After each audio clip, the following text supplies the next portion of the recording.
are in Helsinki now, and I know it looks like it's about midnight, but really it's about 6 o'clock. It just gets dark early here, around 3:30 or 4. It's so beautiful with all the Christmas lights. We're heading towards the Christmas market. We're going to go check that out. It's cold. What do you think? Yeah, I'm freezing. 16 degrees or so. It is chilly, but it sure is pretty.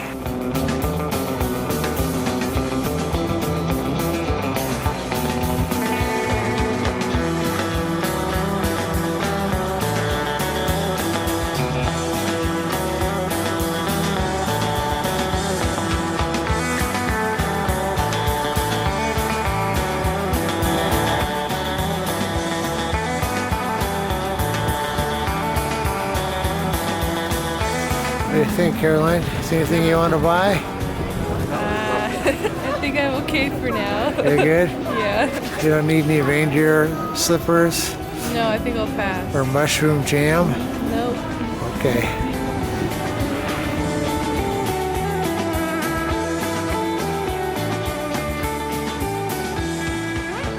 We're outside the Kapoli restaurant.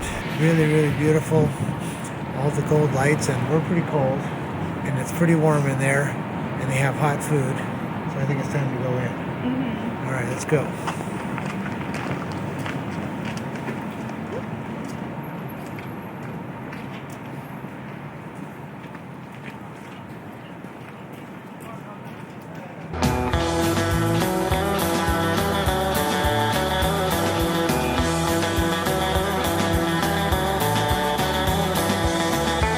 We had a nice dinner, saw the Christmas market, saw the esplanade, the wheel, and the outdoor swimming pool. I think it's time to go back to the hotel and warm up.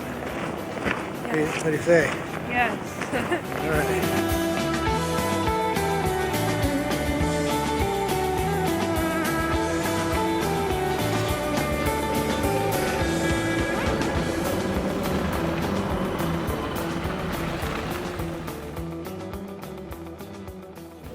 We visited Finland's most famous church, the Helsinki Cathedral, more commonly known as the White Church.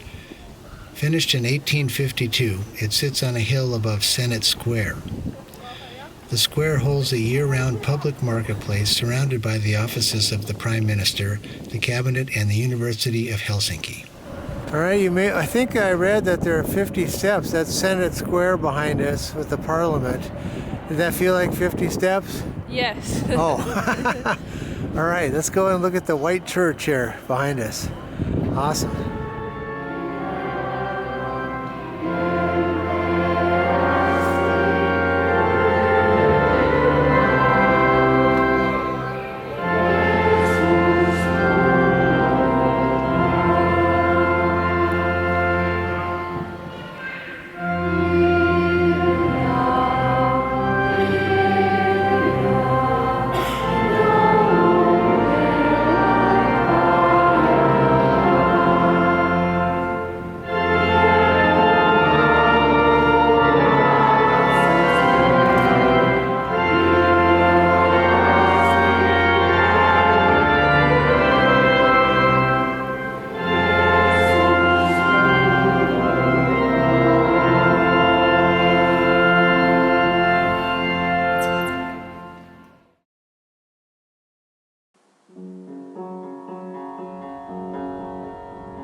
The next day, we set out on a search for Caroline's great-great-grandmother Hilma Knutila's childhood home in the Lahti region about 100 kilometers north of Helsinki.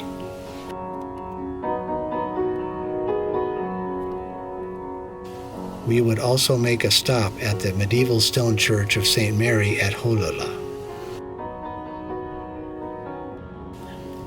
The Hollola church is where Hilma was married. She used it as a reference point all her life.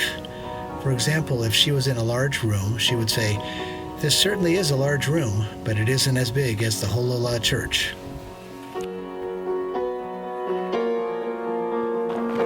This is incredible. Wow. It's interesting that it's yellow. Normally you don't see a yellow church tower Well, like in that. Finland we have yellow. I don't know Oh, really? why, but we have yellow buildings. You do? Okay. All right.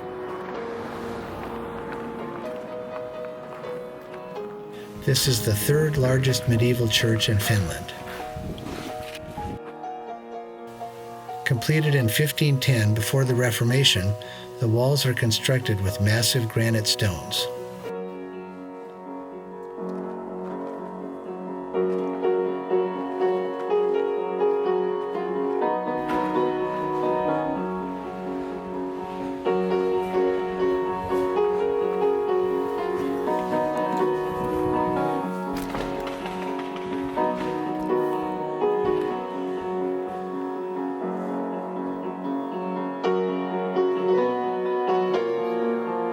During the Middle Ages, the church was richly decorated with hand-carved wooden sculptures. Only 24 of these still exist.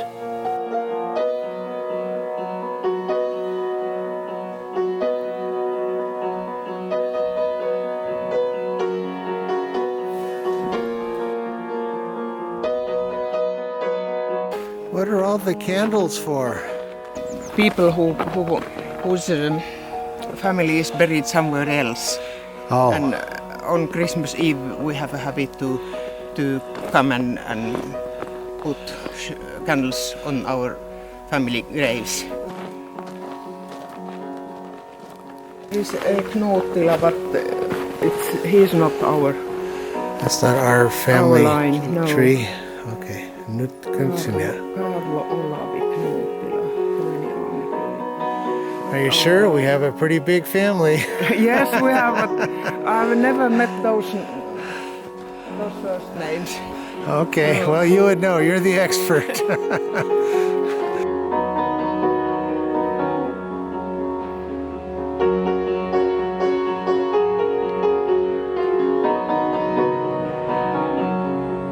After 50 years, they sell it again and They do? take away the stone. So there is no stone anymore for those Mikko, Simon Poika, and So every 50 years they resell the... they resell the burying place. That's kind of tough. Wow. Not everywhere, but here, obviously, here they are in need of. Yeah, there's only so much space.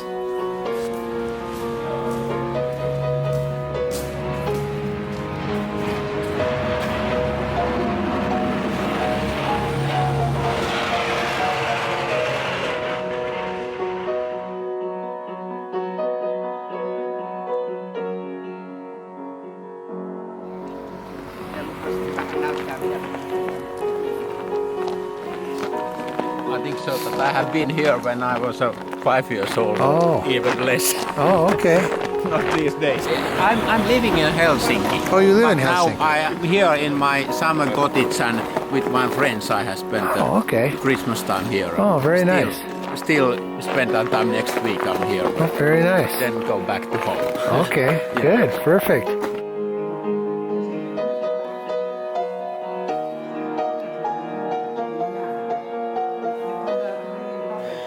If you look up to the ceiling, there is a portrait of the devil. It's probably there to remind those people who aren't paying attention to the sermon of what the consequences might be.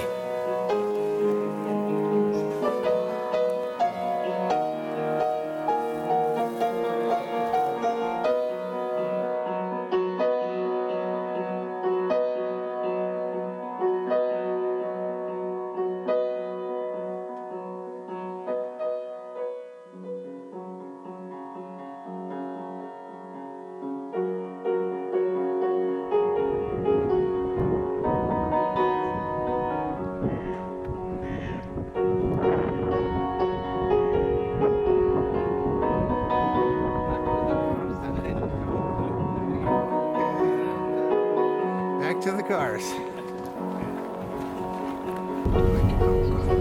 Niin, onks nää niinku karkko näin jollain? No se on ton joku tässä Sussassa kullassa joku, niin se on sen kanssa niissä yhdistyksissä.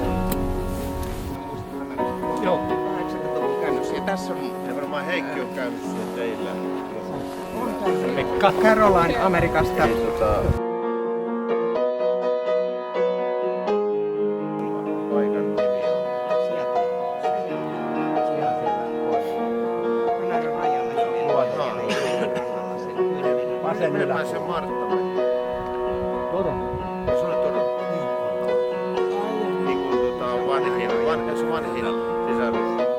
We traveled a long way to see this. This is the original family property, the home back there that you can see in the background. That was where your great-great-grandmother grew up before her family eventually immigrated all the way, going down several generations to where we live now in Kirkland. So we've traveled a long way to find this, and here we are. Isn't that cool? Yeah. The Takkala family invited all of us to their farm for coffee, tea, and homemade Christmas cookies. The farm has been in the family since 1616. That's over 400 years, and their son Antti is ready to take over the farm's responsibilities.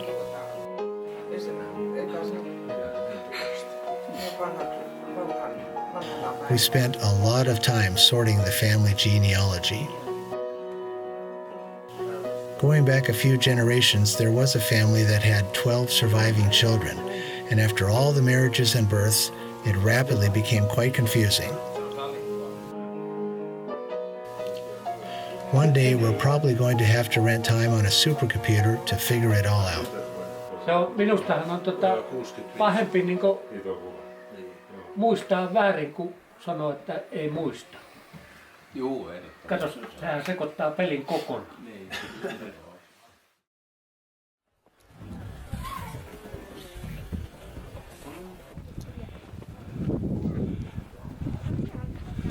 All right, get some warm clothes on. Yes. Good.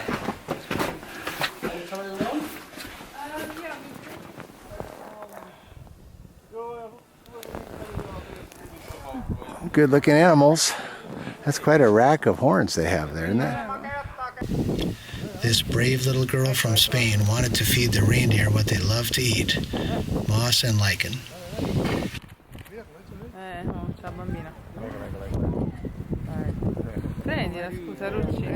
The family dog spent a lot of his free time patrolling the pine tree by the driveway because this is where a squirrel lives, and one day he's going to get that squirrel.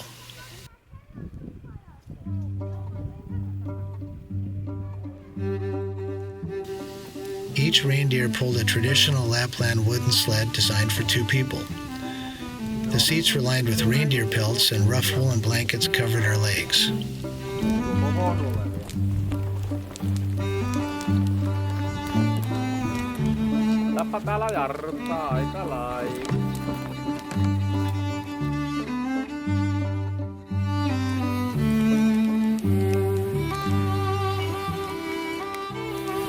This is so warm and comfortable, and it's actually a really nice, quiet, wonderful ride. Yeah. I feel like taking a nap, kind of, don't you? Yes. Better stay awake, though. Yeah. Yeah. We have probably, what, about a dozen reindeer, maybe? Yeah. Pretty I'd say long, so. long train here, yeah, definitely.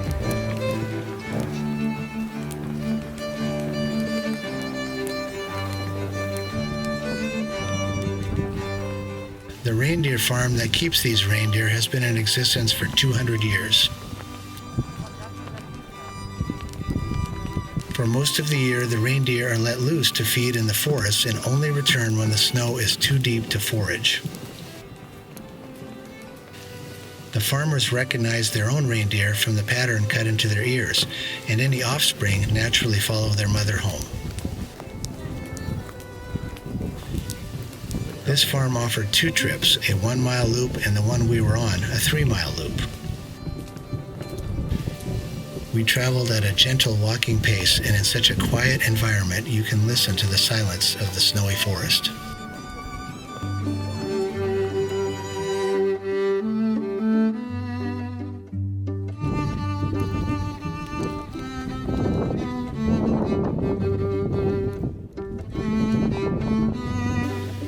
Afterwards, we would return to the farm for hot drinks around a wood fire and listen to stories about life as a reindeer herder. And as you might expect, the farm dog was still waiting for his chance.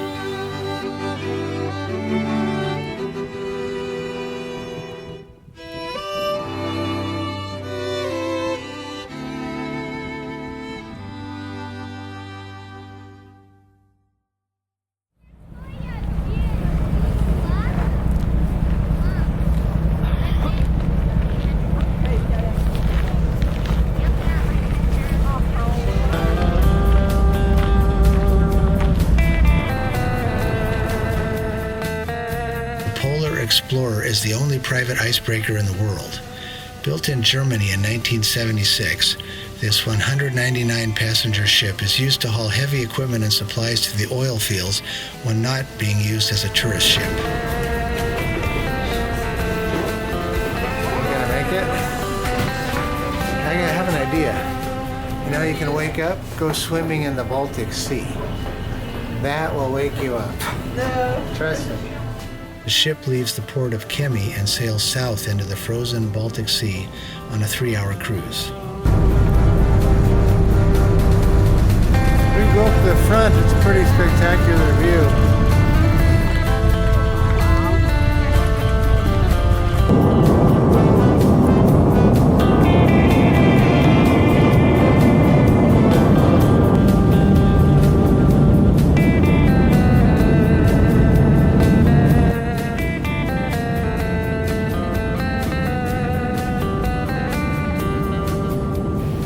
After some hot drinks and snacks, we joined a tour to explore the engine room.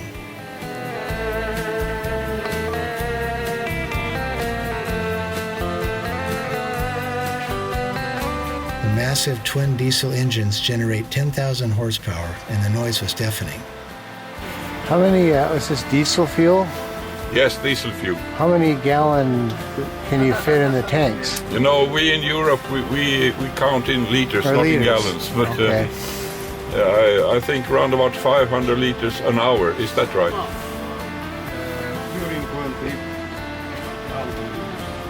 Yeah, 500 liters an hour. We also climbed up steep stairs to the bridge to meet and shake hands with the captain.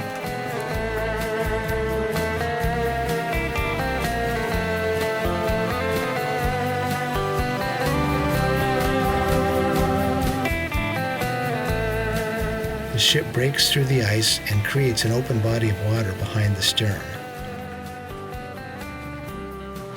Amazingly, we were allowed to swim in the 32-degree water, with a survival suit, of course.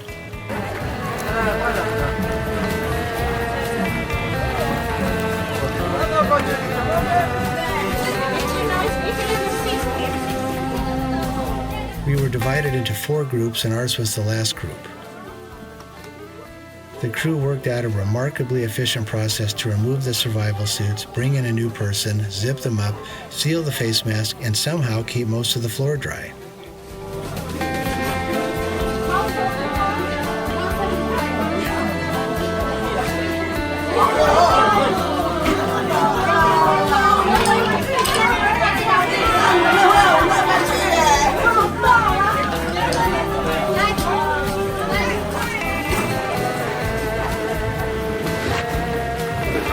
Finally, it was our turn to go, and the water looked cold and dark, and maybe a little forbidding.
That water's cold, but felt okay. Nothing like a good Arctic swim to brighten things up.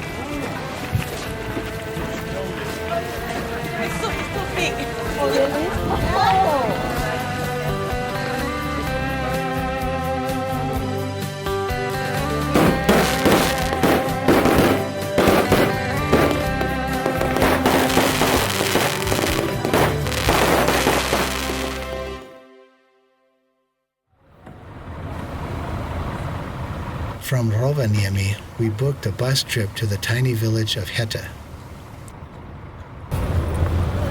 Levi. Hetta, okei? Hetta. Hetta, okei, yes. Joo. Ja. Heippa. Soitellaanpa. Kiitos.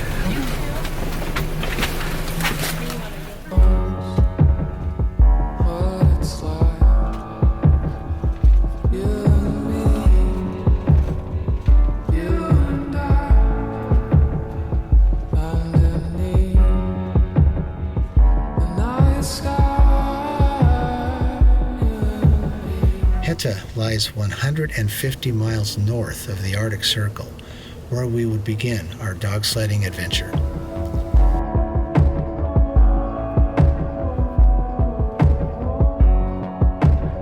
The Finnish flag is white with a blue cross. The blue represents Finland's many lakes, and the white is for all the snow.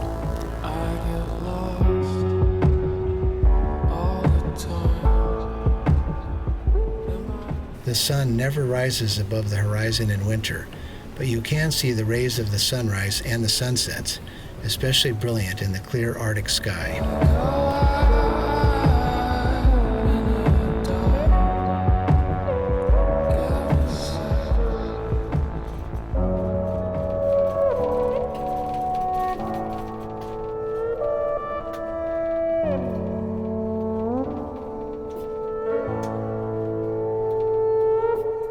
Well, the bus just dropped us off in Hetta, and we're 150 miles north of the Arctic Circle, and it's 12 degrees, not as cold as I thought it was going to be.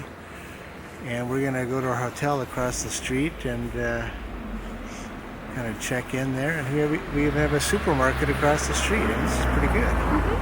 So dog sledding tomorrow. How are you doing, Caroline? Tired. Tired, okay. Well, we're going to roll our suitcases right across the snow there and check in.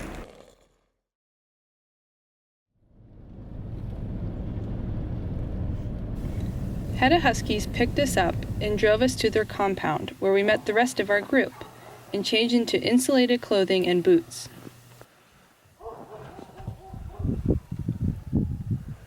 I can't believe how warm my legs and feet feel. It's just like there's a heater in there or something. The warmth is Very warm pants. warmth is unbelievable. So you've got the heavy boots, yep, and your socks, and then the heavy pants. And look at you, it's 20 degrees out here, and you don't even have your parka on. It's so warm. Yeah. Well, that's good. The best way to bring our suitcases to our hut was to pull them by sled.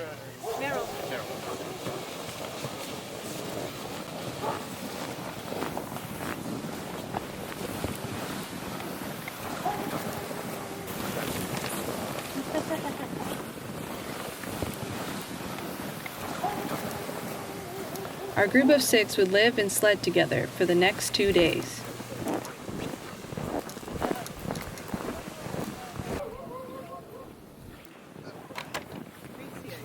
We entered the compound where all 244 dogs lived. They kept the large gate closed because the dogs were always trying to escape. Although, they always came back when they were hungry. So right now what we're using is dry food kibble, so it's sort of beef flavoured kibble. It's a little bit different than regular dog food that you would buy in a supermarket. It's sort of high protein energy food. Similar again, if you're going to a gym or something, you're going to have a protein shake before doing so. This is their protein that they're burning off. We knew we would stay in a traditional hut, or what they called a coda, but this looked pretty rough to me, and cold. Thankfully, that wasn't our lodging. We stayed in here with electricity, a fireplace, and reindeer fur-covered benches. You could even charge your cell phones. Oh, this is really nice. Oh, wow. This is wonderful.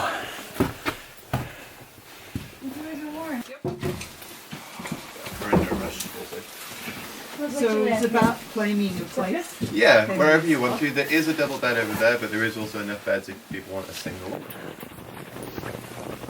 The dogs were really sweet, but they are also athletes, always ready to run. Please make sure you hold on. Don't do this. I guarantee that the dogs will run faster than you can. So make sure you're holding on to your sleigh, okay?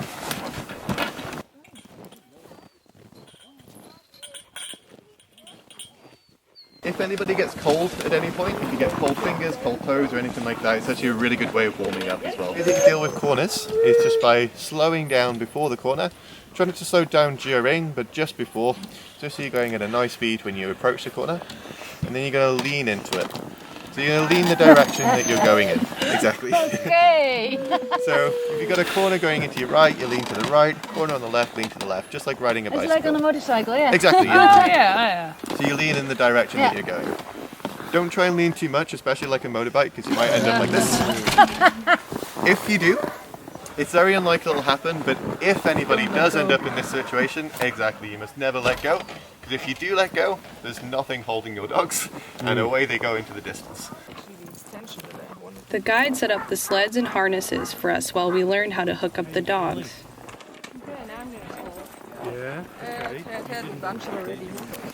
So the way that you attach to the back line, which is the one here. This attaches to their harness. So the idea is that they're pulling all of their muscle from the harness. We don't want them to be pulling by the neck in any way, so we want them to pull from the harness, which comes from their back. And then you've got a line here, which is for the neck. This is basically just to keep them in position. So it's not so that they're pulling from the neck, it's more just so they don't turn around and go running through the woods.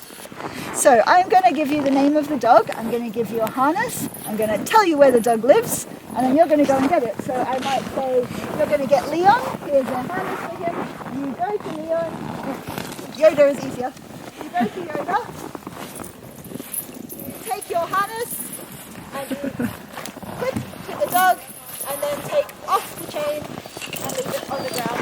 And then you can walk the dog, so it's like a normal dog, you can walk with the leash, back to us at the teams, and we'll show you how to put on the harness and put it in the right place. Good. You're gonna get pulled around a little. What else do we have in cages? If you also follow Daniel down there and tell him you need cellularly. Cellularly. Yeah. Okay.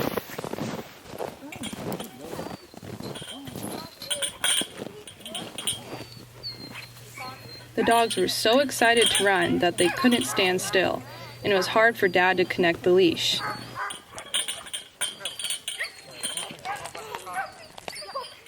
Once he did, he found out how powerful they really were. Okay. All right.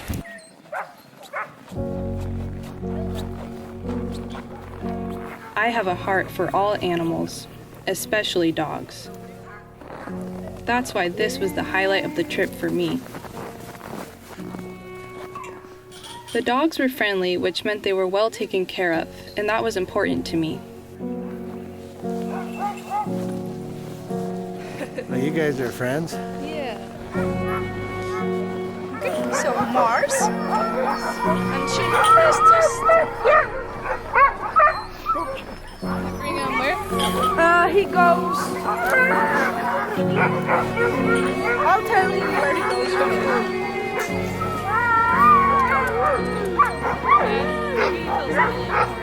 Okay. Hedda Huskies began to feel like a family. Even though it was definitely a tourist trip, it felt unique and authentic.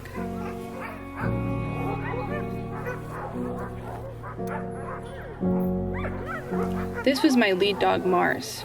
He seemed wise and gentle, setting him apart from the other dogs.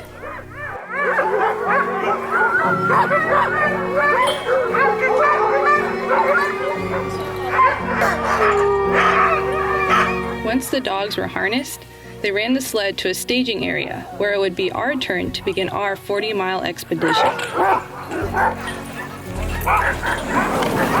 Look how excited all the dogs are.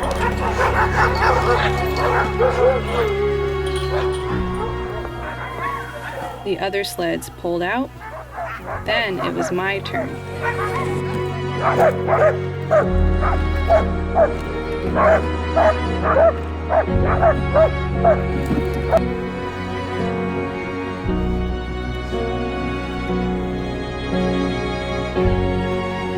Dog sledding was amazing because we participated in something the dogs loved to do. It brought joy to them and to us. The landscape of northern Finland is extraordinary. Surrounded by snowy white forests and beautiful sunsets, we silently glided through the winter wonderland. If you stopped and the other sleds pulled away, the lead dog would turn around as if to ask, "Why can't we go too?" Then they took off like a bolt of lightning.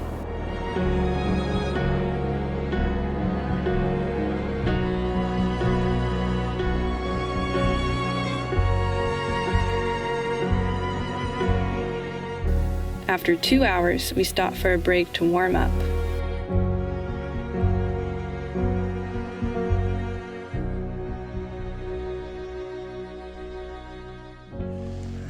I appreciate your good work. You guys did a good job.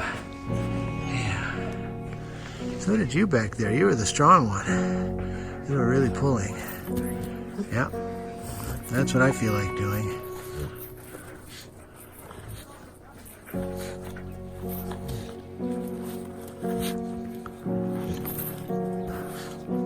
There you go, all refreshed. Good. All right, guys, we're gonna go in and take a break. We'll come back out and go again, okay? The dogs recognized when the break was over, and we headed back on the trail.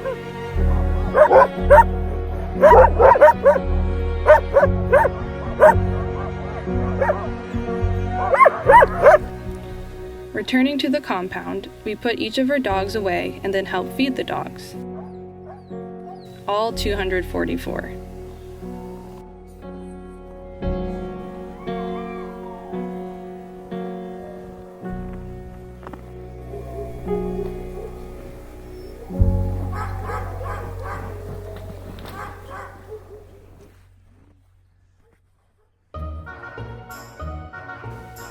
I brought my lead dog Mars to snuggle with me in my bunk, but he wasn't a lead sled dog for nothing.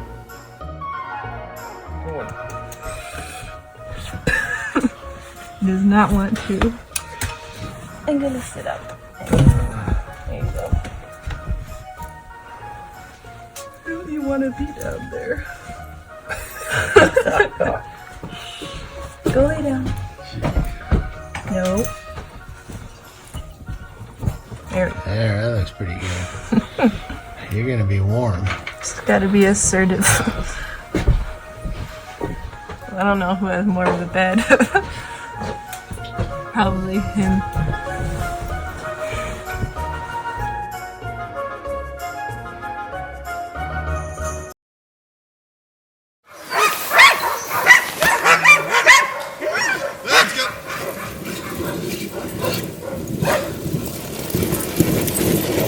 What's that dog's name?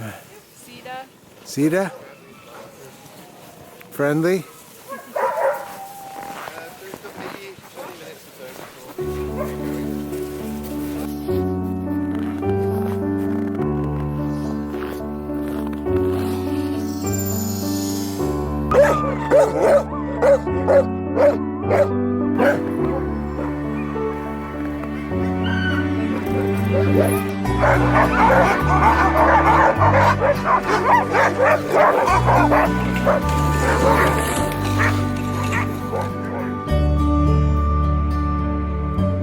The Finnish Arctic was unlike anything I had ever seen.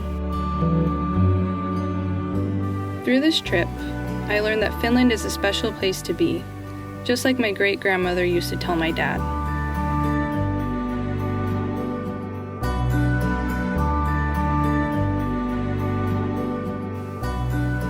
I felt like I had returned home.